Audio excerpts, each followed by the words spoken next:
और दीपू को सुनसान रास्तों में अकेले पाकर मारने लगते हैं। राजू को इस बात की जानकारी हो जाती है और राजू की आत्मा दीपू की मदद करने के लिए पहुंच जाती है। राजू दीपू की आत्मा में प्रवेश कर जाता है। उसके बाद दीपू सब पर भारी पड़ने लगता है और चारों को मारकर गिरा देता है। उसके बाद वे चारों भाग जाते हैं। सभी के भाग जाने के बाद दीपू के सामने राजू आता है और कहता है, दीपू यार, ये चारों बहुत बदमाश लड़के हैं। आज तो मैंने सिर्फ इनको मारा है और छोड़ दिया। अब दोबारा अगर तुमको छेड़ेंगे ना तो इनका गला दबाकर हमेशा के लिए मार दूंगा। तुम्हें कोई नुकसान पहुंचाता है तो मुझे अच्छा नहीं लगता। इसी तरह दोनों बातें करते हुए आगे बढ़ते हैं। कुछ देर में दीपू अपने घर आ जाता है और राजू की आत्मा गायब हो जाती है। अगले दिन फिर स्कूल में चारों लड़के मिलकर दीपू को खूब मारते हैं।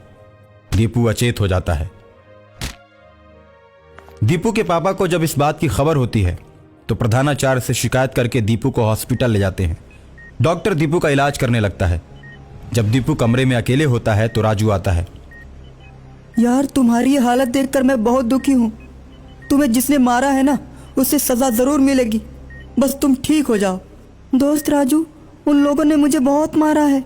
तुम ठीक हो जाओ दोस्त, उसके बाद मैं सबको देख लूंगा। उसके बाद दीपू धीरे धीरे ठीक होने लगता है और ठीक होने के बाद अपने मम्मी पापा के साथ घर आ जाता है। ए जी, अब तो दीपू को स्कूल भेजते हुए भी डर लगता है। स्कूल के लड़के बड़े बदमाश हैं। मैं तो कहती हूँ दीपू का एडमिशन किसी दूसरे स्कूल में करवा दीजिए। बड़ी मेहनत से मैंने उस स्कूल में दीपू का दाखिला करवाया है। वो शहर का सबसे नामी स्कूल है। अब तो उस स्कूल में जल्दी किसी बच्चे का एडमिशन भी नहीं होता। किसी के डर से आदमी पढ़ना छोड़ देगा। प्रधानाचार्य से मैंने शिकायत कर दी है कि अब दोबारा ऐसी घटना नहीं होगी। दीपू को स्कूल में कोई नहीं बोलेगा। टीचर इस बात पर ध्यान देंगे। तो फिर ठीक है, मैं आपका नाश्ता तैयार कर देती हूँ। आप दीपू को स्कूल तक छोड़ दीजिएगा। उसके बाद ही ऑफिस जाना और आते वक्त भी उसे अपने साथ ले आना। अकेला मत छोड़ना। और अगर आपको आते वक्त लेट हो जाए तो सिक्योरिटी से बोल देना। स्कूल की छुट्टी हो जाने के बाद वो दीपू को अपने साथ रखेंगे। ठीक है ठीक है। कुछ देर में नाश्ता तैयार हो जाता है